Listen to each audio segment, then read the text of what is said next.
Buenas tardes, muchachos. Vamos a encontrar el par en una espira de corriente.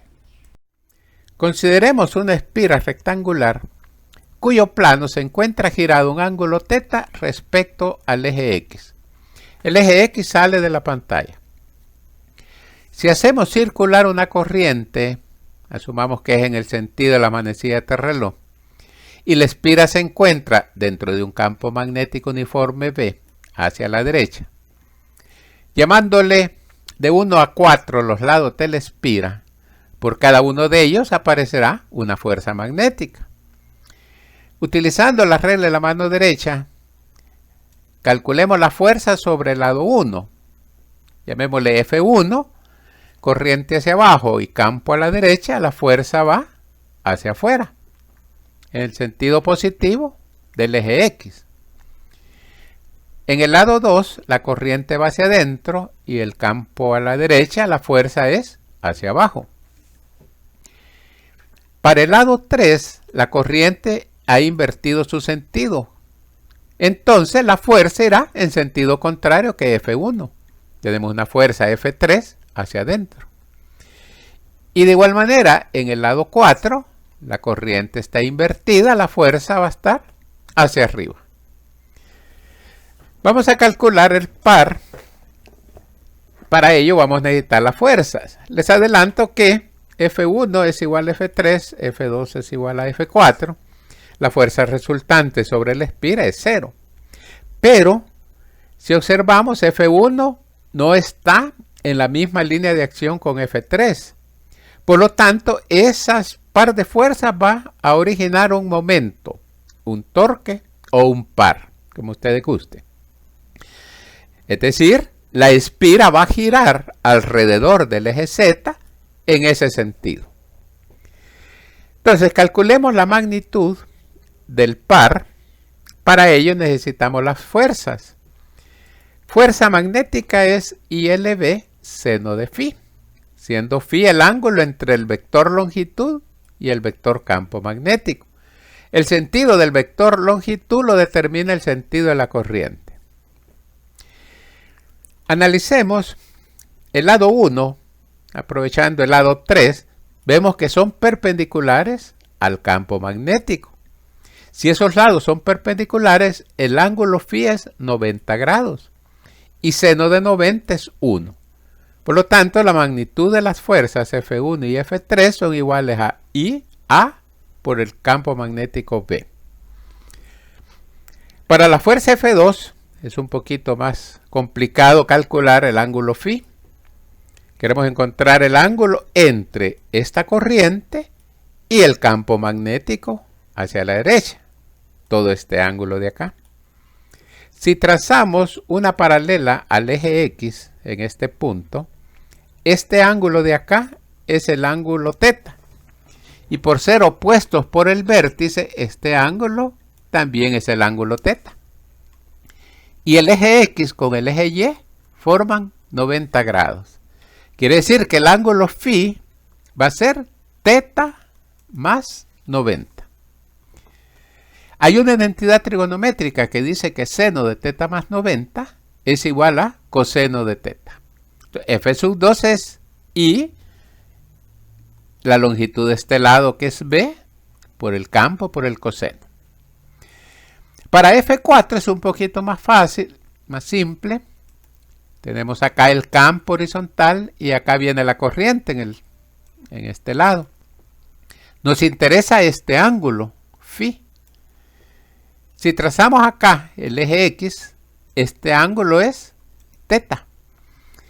Y entre X y Y forma 90 grados. Quiere decir que el ángulo φ es 90 menos θ.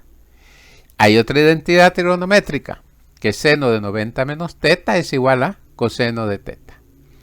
Vemos que la magnitud de F2 es igual a la magnitud de F4. Y la magnitud de F1 igual a la magnitud de F3. Decíamos que no están actuando sobre la misma línea de acción, están separadas a una distancia.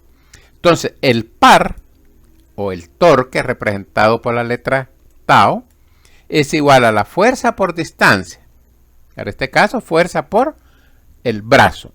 Brazo es la distancia perpendicular entre las dos fuerzas. Como son dos fuerzas, F1 y F3, va a ser la suma de los momentos de cada una de las fuerzas. Entonces vamos paso a paso. El par va a ser 2, debido a que son dos momentos, lo sumamos. La fuerza es IA por B.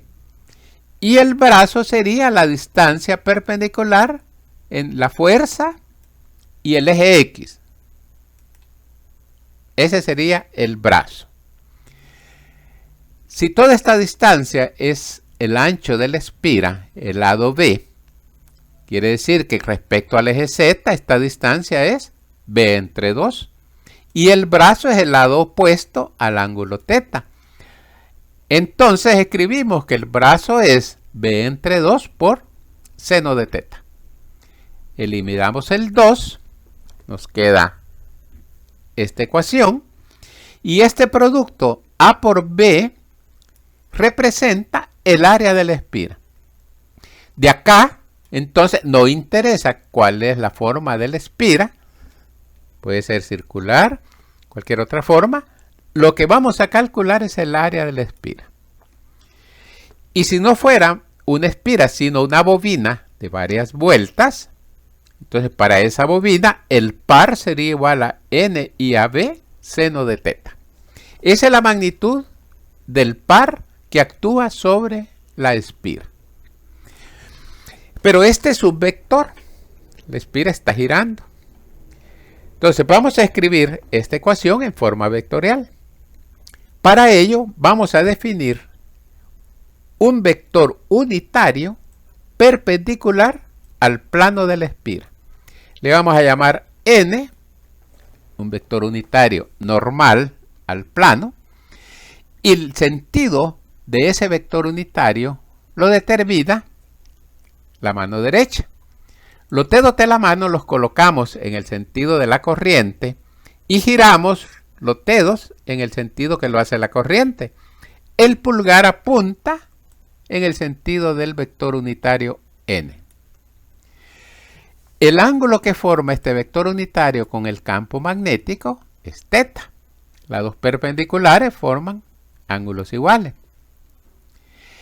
Y al multiplicar vectorialmente el producto vectorial de N cruz B, llevamos los dedos de la mano en la dirección de N hacia el campo, el pulgar nos está indicando el sentido del par en la espira, el torque.